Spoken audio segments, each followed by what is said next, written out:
Ladies and gentlemen, welcome to another episode of Sparklecity Sessions, Season 8 from downtown Spartanburg. We're here at the Flock Shop, kind of as usual for our musical guests. I'm with my co-host. Oh, that's me. It's Paul Topless here again, one more time, just for you. Yep, and today we're here with the wildly wonderful Darby Willcoxs. Oh, my God. Yes. We spare no words here. I love this. Yeah, the self-proclaimed mayor of Babetown. Yes. And we see why. And And now you can, too, because we're on video. We are. Yeah, do you remember, folks, we are live in glorious Technicolor now. It's quite a 21st century thing. Hi. Yeah, you got to play to the camera every now and then. Man. Yeah, I'll talk to you about that later. Well, Yeah. that's a different camera. So, Darby, are you still sporting that wonderful seafoam green Epiphone? I do still have that. Yeah. Yeah, I do. So I saw you, it was about a year and a half ago, you were playing a benefit at the Radio Room. And you were playing the Epiphone, and I just stood there, because I'm a hollow body guy, and I've got a Gretsch, which I play on stage, and I was just looking at it. What an amazing colour, beautiful guitar. Yeah, and it's even one next level up in a turquoise. It's turquoise. It's turquoise, Yeah. okay. Well, I mean, it's a different colour in every picture I see it on, and it was quite dark in there, and I had a fight with somebody at the time, so that's another story. Yeah, that's it. That's Like a that's fit? good one. It's all right, cool. I feel like Rodney Dangerfield over here. But no. Anyway, so Darby, how long have you been in Greenville? Are you Greenville native? No, but I've been in Greenville for 20 years. Where are you originally from? Originally from Atlanta, and then grew up from like mid-childhood until 18 in Anderson. Anderson's the place on WYFF every night that we see some heinous crime committed. Somebody's getting shot over there in Anderson. Yeah, but if you live in Anderson, it's Greenville or Spartanburg. You're right. A lot of people get shot around this area for some Yeah. reason. Can't get along. Got to get it on. We're being shot right now, courtesy of HK Media and Mr. Thomas Koenig. Yeah, and we'd like to also, let me give thanks to the Hub City Hospitality for sponsoring this podcast. Hub City Hospitality. Okay, so Darby, you're a 20-year resident of the Greenville area, and how long you been playing music? Sam would say a long time. long time. That is true, though. I pretty much have been born into music. My dad's a musician also, and so, yeah, I've pretty much been in it since I was able to be. Guitar your original instrument, or? Flute. Really? You're a flautist? A flautist, yes. That sounds so dirty. She doesn't flout that one very often. Well, not many flautists do, I guess. I don't know. It's better than the oboe. You're the first Let's move on. flautist I've met that says they're a flautist. Yeah. Well, I mean, I'm not a practicing flautist, but it is the first instrument I learned. That was so wrong. How did you come by the flute? Well, honestly, my dad thought I wanted to play the flute, and so he was like, "Oh, you want to play the flute? Well, fantastic!" and set me up with flute lessons. And and also for all you who are not here, there's a groundhog walking right across the road right now. He's right over there. He's about to go. I thought he did the Oompa Loompa flute. I thought he was calling Oompa Loompas there. And where do you see a groundhog at? He's right over here next to the fence. There's a pump track across the way, and he's about to get gnarly over there. Well, ladies and gentlemen, we are recording live at the Flock Shop, and we've got the wonderful rail trail just across the street behind us, and all kinds of chicanery. Yeah, and my ADHD is always on fleek, so... But yeah, flute, that's what my dad brought home, and I took private lessons. I was never in band. I was like a private school kid. What age were you then? Let's see. I think I was in 4th grade. What's that in English? What's that in English? 9. Is that right? No. 9 or 10? No. I don't remember. I don't actually remember how old I was. I know that when... No, you got to be like 11, 10 or 11 in 4th grade. Because, you know... it is 18, 17, 16. You're taking it backwards. 15. 14. Yeah, somewhere around there. Somewhere around 10, 11, something like that. Ladies and gentlemen, we also do maths lessons. No, actually, if we don't, obviously. Yeah, don't ask me either, because that's not my forte. That's my strong suit. Around that sort of age, 10, 11, 9, 10, 11, that's it seems to be the kind of age that kids are picking up musical instruments or at least are able to take in what they're being taught or want to learn what they're being taught. So you've picked up the flute because you've been given it. How did you progress onto guitar? Well, I wanted to play violin. That was initially what I wanted to do, but Beautiful instrument. Beautiful. Yeah, great It instrument. depends how you play it. Well, That's fair. But that's to be said about most things, I guess. I'm sorry, I'm That's not right. trying to interrupt. So two of my sisters played violin. I've got 3 sisters. One is not musical. no, she's the one you like? No. She's the one that played violin. My 2 older sisters both played violin. My oldest sister was an opera singer, and she was very good, and she could really get the high notes, and she was a great violinist. My second oldest sister gave up violin shortly after rehearsing for a school concert and playing one of the most excruciating high. I don't even know how to describe those notes on a violin when you're learning, and it snapped the wire on her braces. I think they're frying stuff in the kitchen. We're hearing fry sounds. I don't know, or we're in the ocean. We have now entered the ocean. That's I'd like to be. sorry. Under the Let's try not to get too sidetracked here. We do have a certain fixed time frame here. All right. So you want to play the violin, but you got a guitar. No, I got the flute. And then in okay. 7th grade, I was playing basketball, and I dislocated my pinky with the basketball. Actually, this very finger. Wow. And, so then I was like, oh, no, I guess I can't practice the flute. And I always wanted an instrument I could sing with, and my mom had this, like, really sad Yamaha guitar that had, like, 3 strings on it. And my older brother was learning how to play guitar at the time. But I ended up confiscating this guitar and would go up to the barn loft at the property that I lived in Anderson, and just started teaching myself how to play. Oh wow!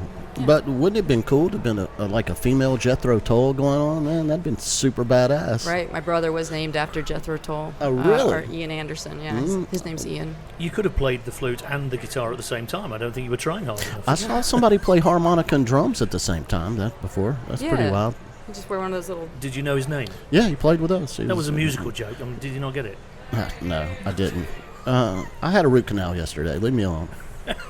Wow, that sounds big. That's big. Well, It's all right. Well, we sent Mark first because we go to the same dentist, and I needed to make sure that she knew exactly what she was doing before I get mine done. Smart. Yeah. Well, I'm A-OK. That was the last thing I ever had to do, so I'm good. It's just cleanings from now on for me. I've done that with tattoos before, where you're like, okay, this is a flash tattoo, and I'm going to let my friend go first and see how this goes. Oh, yeah. Well, that one worst thing you could have is a tattoo that sucks. Well, Yeah. so Erica and I, we get little flash tattoos here and there, and we have some. When we got married in Denmark, and I drew this Danish, my idea of a Danish lady. It was a bit of a joke, because I didn't meet any Danish ladies with horned helmets. But we drew this Danish lady, and it looked pretty good. And the tattoo artist, he was from Ukraine. He just fled Ukraine. And he said, well, let me just make a couple of adjustments, fine. And Erica just said to me, you go first. And I did, I was fine. But the way he was holding my arm was a little stretched, okay, like that.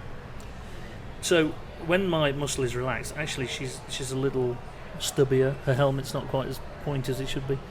Hers is perfect. Her I was quite upset that hers came out perfect. her being his wife, Erica. Yeah, and I'm pointing her. Oh, yeah, I forgot we're on video again. All right, Darby, you picked up the guitar. See, I'm the guy who remembers stuff. Well, you got the face for radio. Well, yeah, of course I do. Whatever. Anyway, so you got the guitar, and you were 17, 10, something like that. I was 10, 17, you know. It was No, in- when did you? So you got the 3-string guitar and you started trying to figure out what was going on. When Yeah. did you get the other 3 strings? Let's see. So 7th grade was when the journey began with that, and Okay. then I don't feel like it was too long after that that we put a couple more strings on there. Right. You know, the action on that guitar was like miles high. Like a dobro. Yeah, it was like, you know, I feel like I had to earn my beginner stripes there, and really grew my calluses from that. Oh, yeah. But Do you remember your first gig? my first Or gig. your first singing out in public with the guitar? I'm trying to think. I know that the first recording I did, I was 15, and I had a very too much old for me boyfriend who was like 21 or something. Parents don't I like know. him. They don't like Oh that. my God, was I in the church? Did he have long hair as well? well? Oh my God. Some of the craziest, freakiest people I know are churchgoers. It's true. It's a weird thing. You can't date, but you can court. But we don't. Oh, hey, they're going to get It's some. all going on. We've got trains, we've got whistles, we've got fuzzes, we've got all kinds of stuff. We are Groundhogs. recording live here in downtown Spartanburg, everybody, so you're going to hear it. All right, so, you know, one thing we don't do on here is we don't really talk about religion or politics because, you know, Because little kids might tune into this every now and then, and we Well- try not to cuss too much either, but Sure. That doesn't always work, though, does it? sometimes it doesn't. Depends Yeah. on if we have comedians on. Then I put the little explicit lyrics on the podcast there. Sure. All right, so you said you recorded first thing at 15. Yep. But- Recorded it on like one of those little mini. You remember those little mini discs? oh yeah, You remember those? The dictaphone type. Yeah. They were like this big. yeah, a little Sony And- mini disc thing. Yeah. Yeah, and I wrote a rendition of "You're My Sunshine" and recorded that and gave it to him for his birthday. Oh. And he was like, "What is this?" And I'm like, "Oh, it's just a song that Your 21-year-old bow hunk. Yeah, whatever. It was a weird time, you know. But here we are. That's all right. Hey. So I'm trying to think. I feel like I played out when I was 16. I remember playing at my friend's mom's bar, and I was playing a lot of like. Well, that's cool. I think I played a lot of Beatles songs. I had written a couple of songs at that Oh time. no. So And, we're playing in bars with a too old boyfriend, and Yeah. this Well, is rock and roll. somebody's got to buy the beer, right? That's right. Yes. Yeah. Well, Now you're sober now, right? I am. Yeah. So you're trying to be sober too, to a certain extent, I guess. I'm trying. We are certainly a lot more sober than we have been in the Yeah. past, and I commend anybody who takes that journey because we have done it, and we have periods where we are sober for completely sober for months, and it is the best feeling. Unfortunately, we do not sustain that, but we are certainly way past the terrible journey that we were both on, Erica and I, some time ago. So good for you. And How long has it been?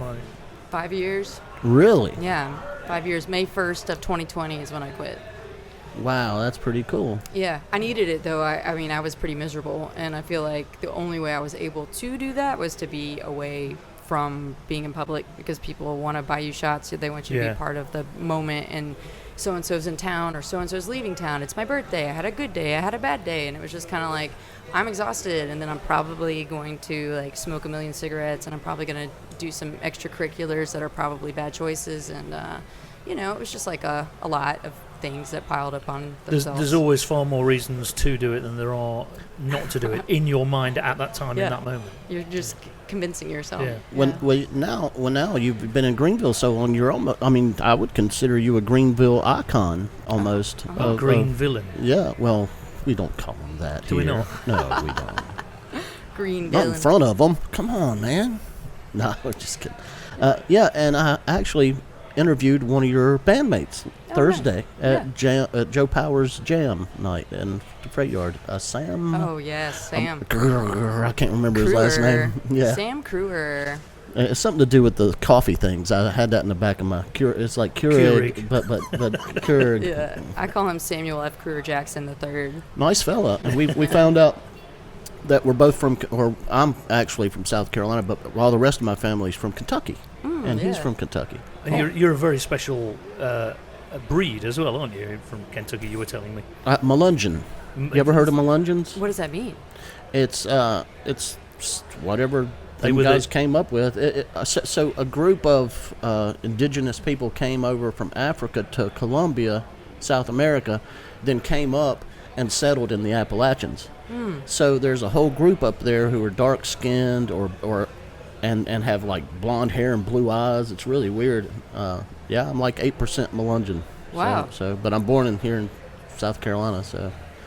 So we nice fella, really good piano player. What's he do for you again? He plays bass or something? Yeah, bass, and then he plays keys with me sometimes. He's played drums with me.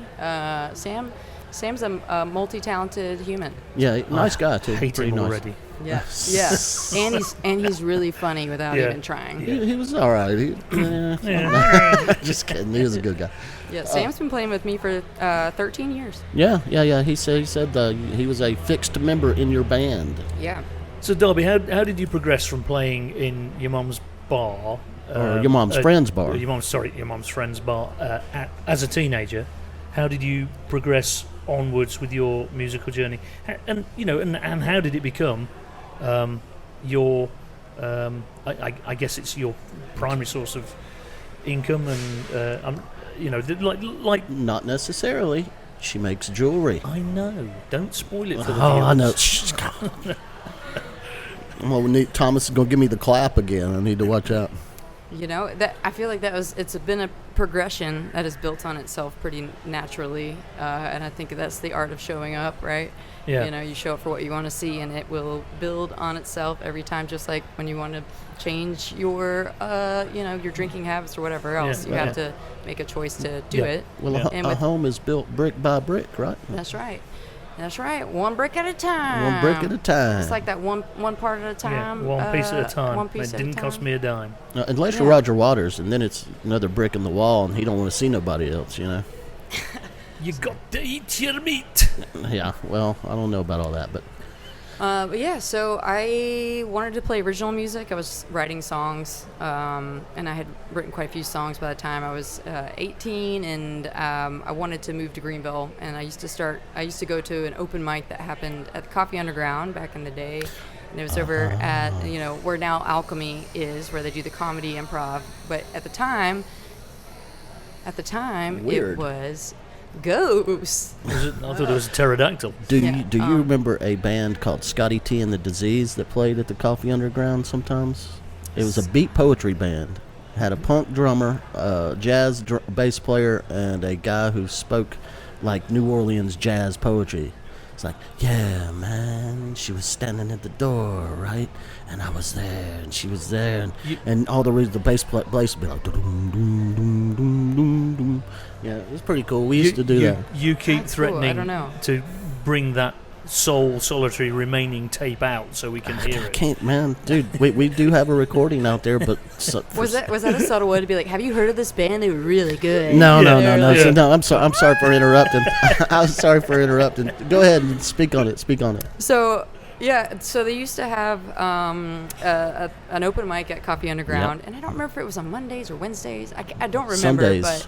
but I know it was either Mondays or Wednesdays, and I used to go every single week, and it was a songwriters open mic run by Ray Gunther, and they called it the Acoustic Scene, and I think it was sponsored by WNCW, and but it was like a listening room, and it was A sweet place over there. Yeah. all original music, and you get 3 songs. And Yeah. so, I feel like I got really spoiled and also very inspired by coming in there every week, and people were just bringing out these awesome songs. And of course, I was still really fresh, so everything just felt really exciting. And coming from Anderson, there really wasn't like, here's a place where you can go play original music. We want to celebrate that. We want to nurture that. That wasn't really a thing. You either play Alabama in that bar or you get out. Like I ain't no Hank Williams Jr. that's what I'm saying. I was like, I don't want to play Alabama in your bar. So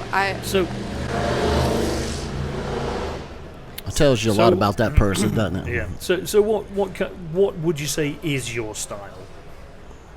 my style, Is it uniquely yours?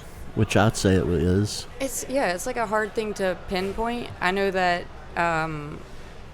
it's dynamic and it's emotional and it's got some country overtones to it. Yeah, like I get labeled alt country a lot, Americana, folk. I've never really felt like I was really any of those as a whole. I feel like I'm kind of a mix of all the things that are influencing me, which I guess, like anybody, your DNA's the same way, right? We're all mutts. So it's kind of what I feel like in music. I'm like a... So at what age were you starting to get more and more of your own shows, and people are wanting to see Darby Willcoxs and hear what you have to say? Well, that comes from attrition, right? Just getting out there and doing it. Right. So that Coffee Underground days, I never have written as many songs as I did during that time. I was super, super inspired because everybody was bringing all these songs that were just like, oh man, this is really cool, and you got to really focus in and be present for them. And then I ended up becoming roommates with one of the girls that used to come down there and play a lot, and she had moved down here from Pennsylvania. And so then we lived together for a while, and she'd be writing songs that I'd be like, dang, I wish I had written that. And I'd write songs, she'd be like, dang, I wish I had written that. And so we were really doing it a lot for fun. Like, I paid my dues during that time, free gigs where you would just show up and play. Oh, yeah. You might have made maybe $50 or something to play for 3 hours. But it was super fun, and you're kind of like, I don't know, planting seeds, but also like honing in what you're doing. Yeah. Did you busk? Did you busk while you were in your first little years or two while you were there? Not really. I had met a girl named Sarah Clanton, and she was in a different band at the time. I knew her. And she was going to Furman. She was in a band that was like made up of a bunch of Furman students, and then she played cello, and I was like, oh my God, I love what you're doing. And she's like, I love what you're doing. I was like, would you want to come play with me? And she's like, yes. And so that was my first project that got established, was called Oh Mellow Cello Tree.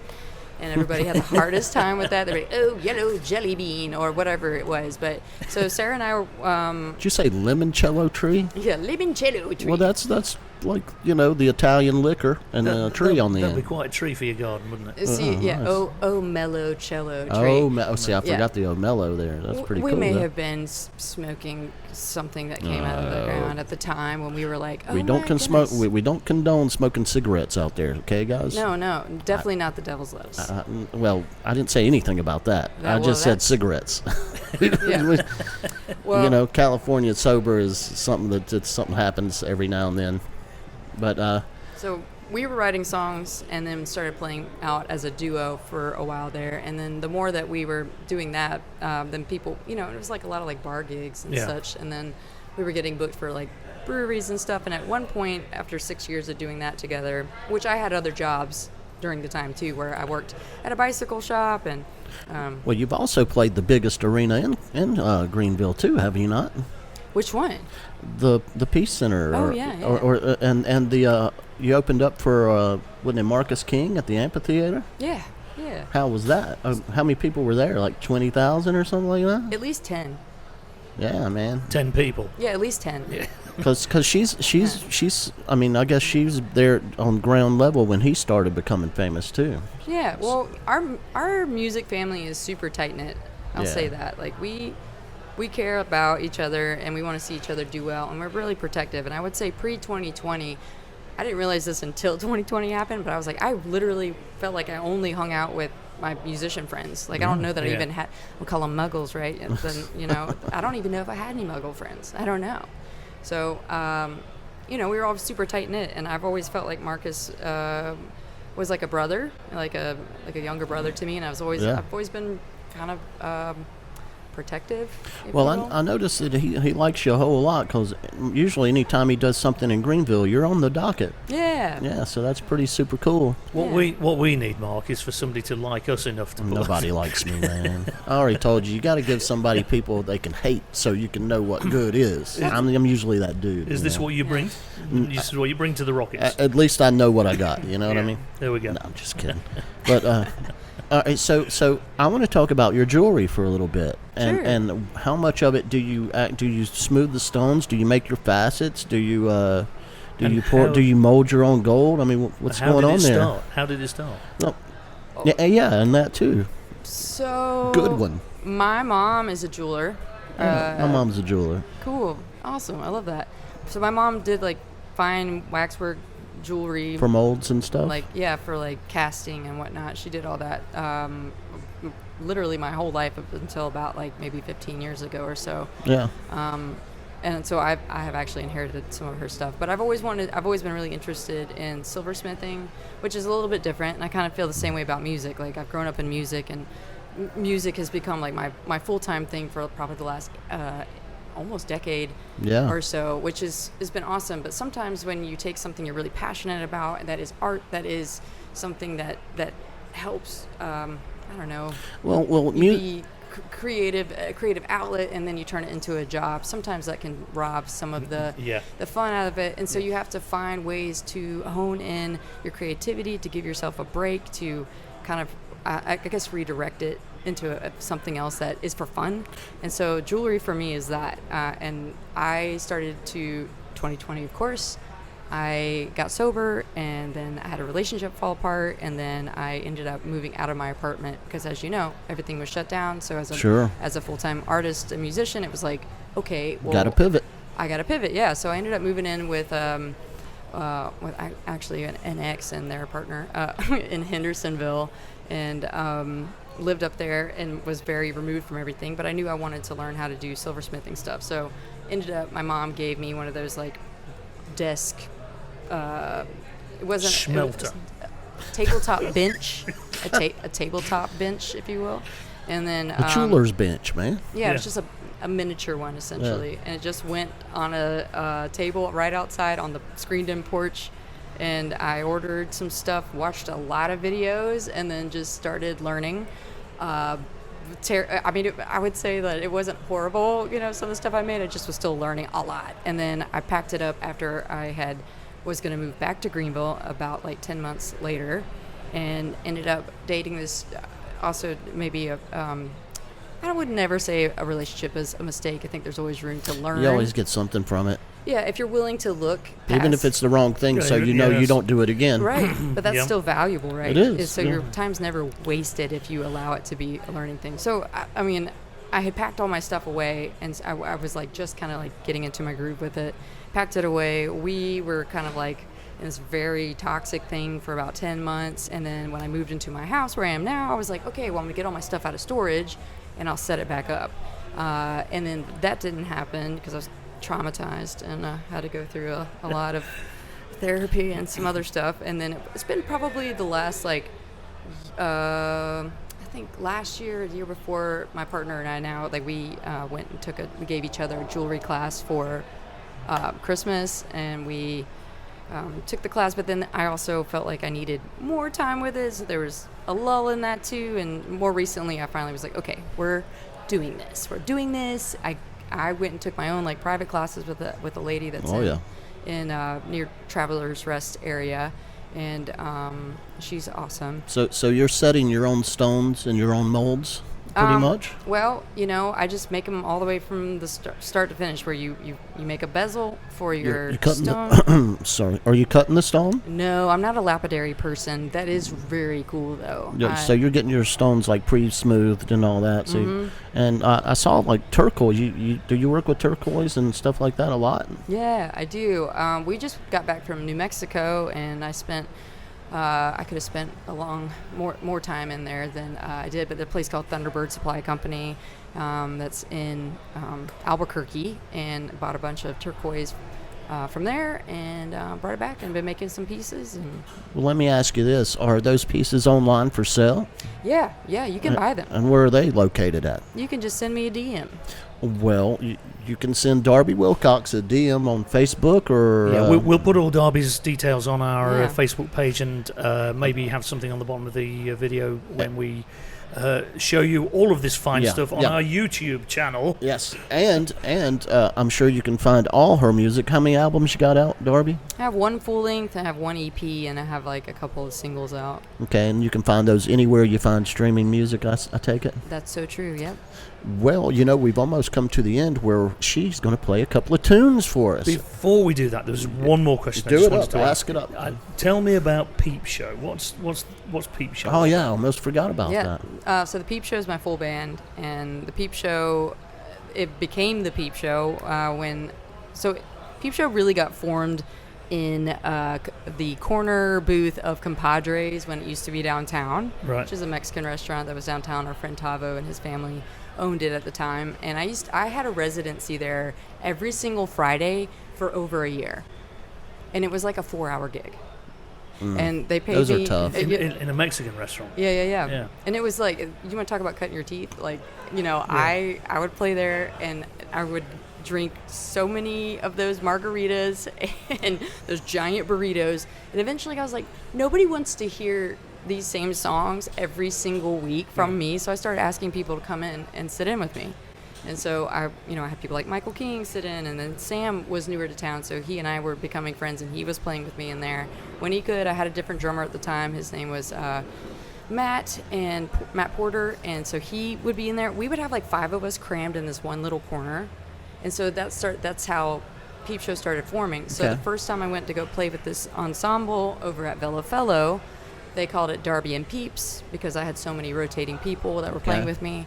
And then I was like, Peeps or Peep Show, which is more fun. So a little bit more marketable, too. Yeah, super fun. So, and then the Peep Show did rotate a lot until 1111 came out, which is my full-length album. And then I had a pretty solid group that were playing with me, which they were all from Kentucky also. Oh, hey, you can't escape. Look, anytime I do bluegrass music, I can do that Appalachian accent really good because I spent most of my formative years up to about maybe 15 in Kentucky every Thanksgiving, every Christmas, every time. And this is before they had built this major highway going up through there. So it took what takes about 4.5 hours now used to take about 6.5 hours when I was a kid. So I hated to drive, man. I hated to drive, but I like when I got there, I forgot all about the drive, But Paul and me play in a band called Sparklecity Rockets, and we have a show coming up in December at where? We do, yes. So we need to mention this. We are doing a rockabilly night at Paper Moon Studios in Greenville on Buncombe Road. It's a small venue. It is door only, so if you want to be there, you've got to be there. And who have we got opening up? We've got Swamp Pony. They're from where? They're from Florida. They're coming all the way up from Florida. Right on. Yeah, and it's going to be a fun night. We've got the makeovers, pinup girl makeovers with Glitter and Glory, and we've got Lux Verum doing some photography. There might be a cash prize for that pinup. Yeah, right? We're going to do a pinup prize, and there's going to be merch, there's going to be beer, and there's going to be dancing. Yes. And some good old rockabilly. Yep. Yeah. And you can, I guess you could go to Paper Moon and get something. Oh, You're professional as ever. Look, I'm selling a house right now, man. So you never know. And he had a root canal.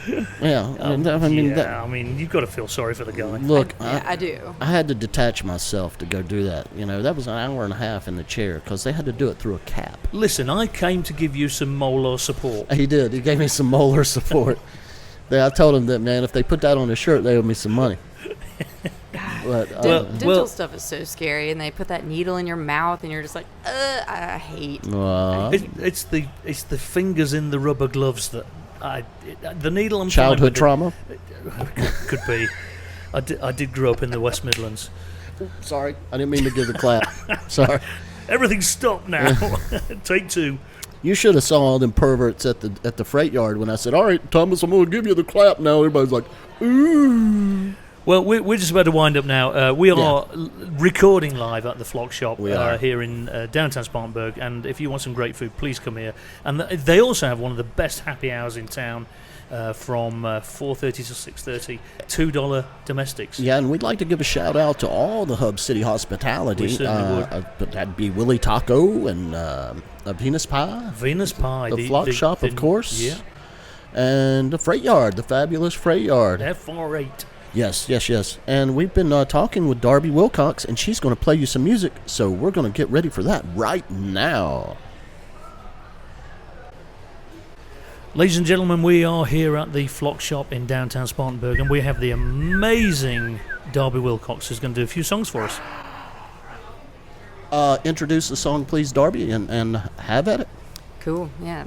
Well, this is a song you can find on my album 1111. It's called "It's Not You."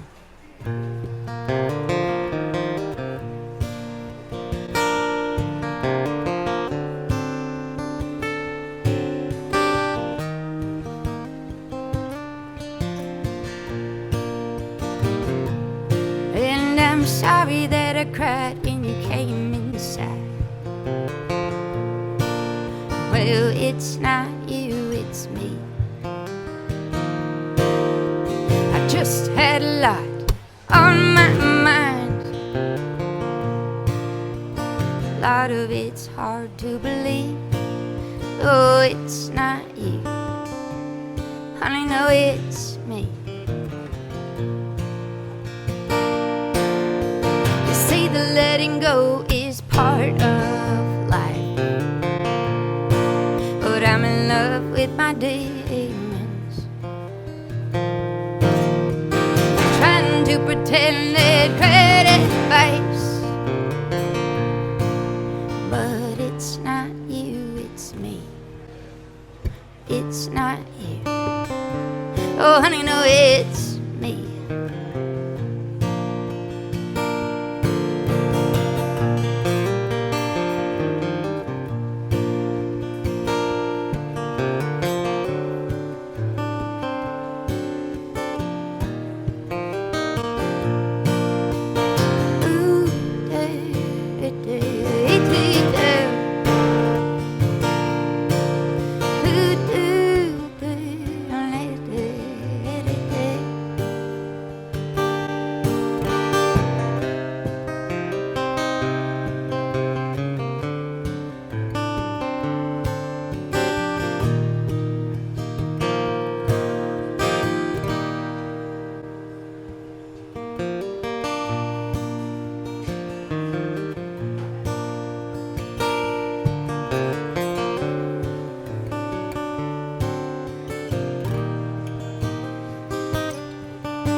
Wearing my emotions all over my coat.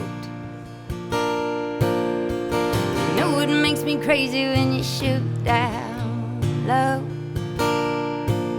But it's not you, it's me. It's not you.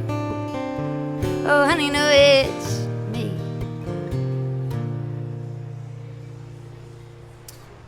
Very, very, very, very cool. Now you know why she's a Greenville icon, don't you? Green villain. I say that lovingly, I really do. Yeah, hey, thanks. I mean it. I appreciate it. All right, so give us two more, and we'll meet you at the end here. Cool.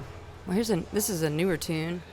It's called "So Long," and I wrote this tune up in Maine earlier this year with my good friend Dave Gutter. And if you're not familiar with him, check him out. He's amazing. Started out to be a song inspired by the possibility of the end of the world, but turned out that now it's about love. So.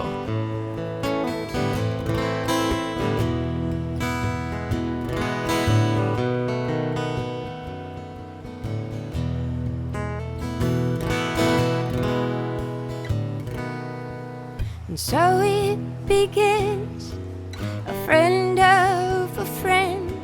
I can't wait till I get to see you again. When I first saw you, I started to sweat. The breath in my body eluded my lips. Stay so long.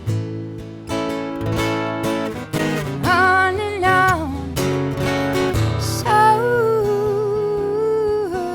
long.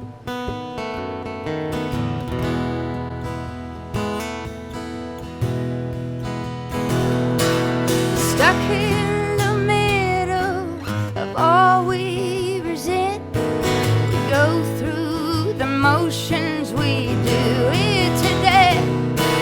The longer we limbo, the lower we get. Bent over backwards and over our heads. Been so long.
Once again, that's a banger. It's a banger, y'all.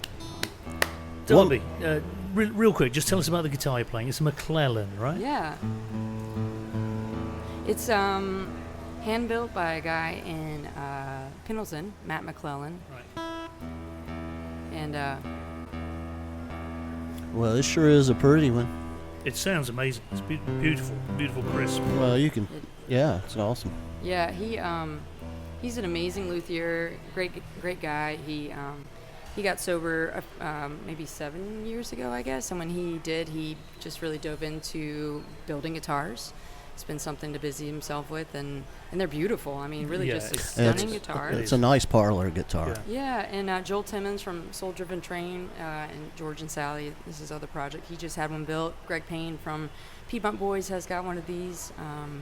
And yeah, I feel really lucky to get to play it. It's a great guitar.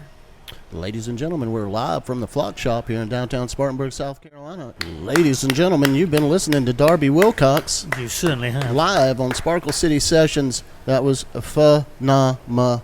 And if I could put any more syllables in there, I would. You need a nominal on that because that was awesome. Oh, you remind me of that.